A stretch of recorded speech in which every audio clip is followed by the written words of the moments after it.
Welcome back to World Context, your go-to channel for global politics, economics, and hidden stories shaping our world. Today, we're exploring a topic few dare to discuss: Algeria, Africa's largest country, rich in oil and gas, yet under an authoritarian regime that has kept its people largely silent for decades. We'll analyze the political realities, economic challenges, the repression of groups like the Kabyles, and the question on everyone's mind: could the United States intervene like it has in Venezuela or Iran? Algeria, authoritarian, resource-rich, and silent. What's the future? Algeria is governed by a system often described as authoritarian. Although officially a republic, the political space is tightly controlled. Opposition parties are marginalized, and civil society is under strict oversight. Journalists, bloggers, and activists risk arrest simply for expressing opinions online or participating in peaceful demonstrations. Amnesty International reports that leaders of the Hirak movement, which started in 2019 as a peaceful push for political change, faced systematic arrests, intimidation, and legal harassment. The Kabyles, an Amazigh ethnic group concentrated in northern Algeria, are particularly targeted. Known for their political awareness and demands for cultural and political rights, they are treated as a threat to national unity. The Movement for the Autonomy of Kabyle, MAK, is labeled a terrorist organization, and activists face imprisonment, surveillance, and media censorship. Even peaceful protests are quickly controlled. Local authorities often deploy security forces to disperse crowds, and social media posts can lead to arrests, showing how deeply the government monitors dissent.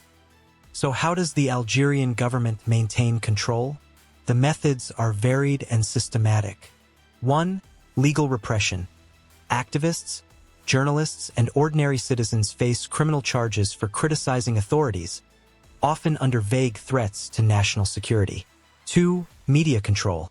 State-run channels dominate news. Independent outlets face harassment or closure. 3. Surveillance. Online activity is heavily monitored. Social media posts critical of the government can lead to arrest.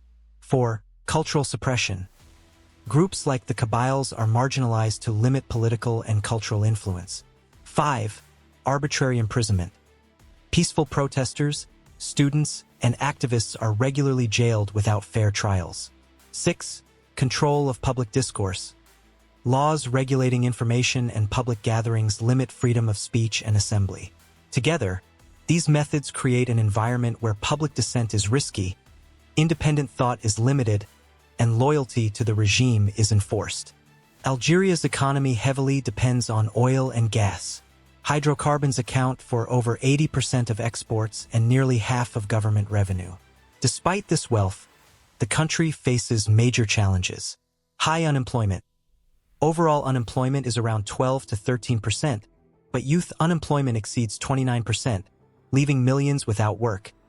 Inflation and currency devaluation. The Algerian dinar has steadily declined in value, increasing living costs. Corruption and elite control. Key sectors like energy and construction are dominated by powerful networks, limiting opportunities for ordinary citizens and entrepreneurship. Limited economic transparency.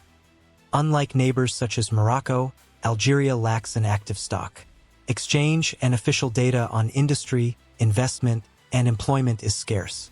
This combination of political control and poor economic management has created a population frustrated by the lack of opportunities, especially among youth. Many are forced to emigrate in search of work and freedom.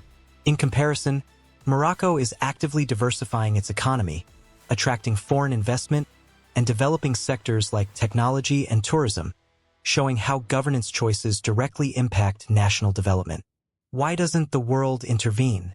Energy dependence. Europe imports a significant portion of its natural gas and oil from Algeria. Any disruption could have major economic consequences. Geopolitical stability. Foreign governments often prioritize stability over political reform to avoid regional destabilization.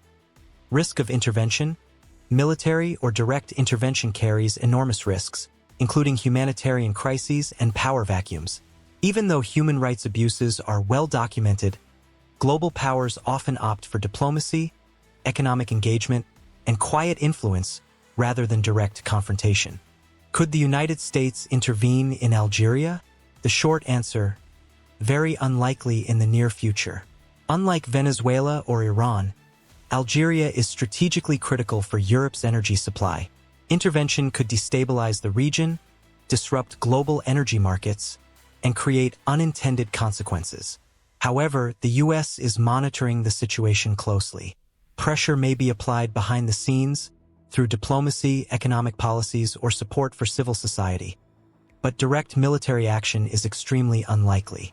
Meaningful change will most likely come internally, led by political reform and civic engagement, rather than foreign intervention. Algeria faces a complex mix of political repression, economic stagnation, and social frustration. Authoritarian governance limits freedoms and silences dissent. Dependence on hydrocarbons and corruption reduces opportunities. Youth unemployment and emigration continue to rise. The West prioritizes stability and energy access over direct intervention.